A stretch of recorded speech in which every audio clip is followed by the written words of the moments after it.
नगरीय निकाय चुनाव फतेह करने की तैयारी में जुटी भारतीय जनता पार्टी चुनाव में मिनी स्मार्ट सिटी का दांव खेलेगी। इसके लिए हर जिले में कम से कम एक छोटे शहर को स्मार्ट सिटी की तर्ज पर विकसित किया जाएगा। बीजेपी घोषणा पत्र के मिनी स्मार्ट सिटी का वायदा लेकर इसमें सामने आएगी। हालांकि सरकारी स्तर पर इसकी तैयारियां जारी हैं। बीजेपी सरकार ने प्रशासनिक अफसरों को छोटे शहरों का स्मार्ट कॉन्सेप्ट तैयार करने का निर्देश दिया है। पार्टी इस प्लानिंग को नगरीय निकायों के स्थानीय घोषणा पत्र में ला सकती है। हालांकि सरकार तर्क दे रही है कि स्मार्ट सिटी की सरकारी तैयारियों को चुनाव से न जोड़कर देखा जाए।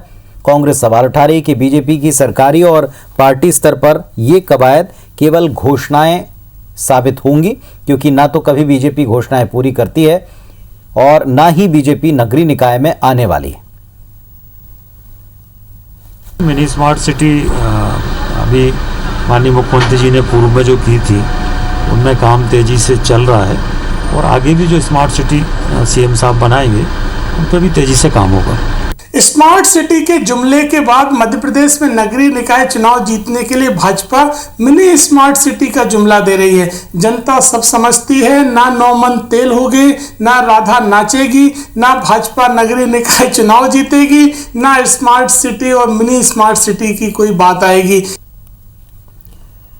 और हमारे सहयोगी राकेश हमारे साथ में भोपाल जुड़ रहे हैं, सीधे उनका रुख करते हैं। राकेश, निकाय चुनाव को लेकर एक नया प्लान है जिस पर बार पलटवार है।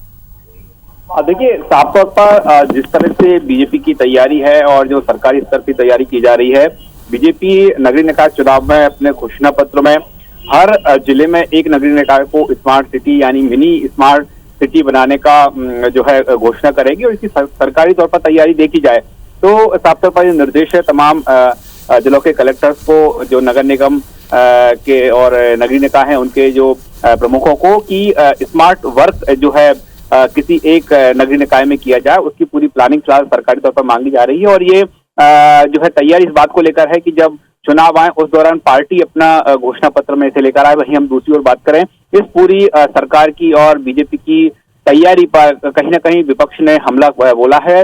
विपक्ष का कहना है कि एक तो जो तमाम पुरानी घोषणा है अब तक पूरी नहीं हुई, यानी जो बीजेपी का घोषणा पत्र होगा वो कोरा ही रहेगा। दूसरी ओर कांग्रेस ने यह भी निशाना साधा है कि ये सब इम्प्लीमेंटेशन की बात तब आएगी जब नगरीय निकायों में बीजेपी काबिज रहेगी। कांग्रेस ने दरअसल ये दावा किया है कि इस बार जो उपचुनाव में जिस तरह से परिणाम आए हैं, कांग्रेस पूरी तरह से नगरीय निकाय चुनाव में जुटी हुई है और कांग्रेस नगरीय निकाय चुनाव में एक तरफा परफॉर्म करेगी। ये जो है दावा कांग्रेस की ओर से किया गया है। लेकिन हम बात करें दोनों ही राजनीतिक दलों की, खासतौर पर बीजेपी की बात करें तो बीजेपी कम से कम जो घोषणा पत्र में घोषणा पत्र को लेकर जो प्लानिंग की जा रही है, यही प्लानिंग की जा रही है कि हर जिले में कम से कम एक नगरीय निकाय को स्मार्ट सिटी की तर्ज पर विकसित करने की घोषणा की जाएगी और जो उस जिले के दूसरे निकाय हैं उनमें भी आने वाले समय में इसी तर्ज पर काम होंगे। बहुत शुक्रिया राकेश आपका इस जानकारी के लिए। तो निकाय चुनाव को लेकर प्लान तैयार हैं। हालांकि इस पर कांग्रेस का निशाना है कि अगर आप चुनकर आए तब ये नौबत बनेगी, लेकिन ये केवल कोरी घोषणाएं हैं।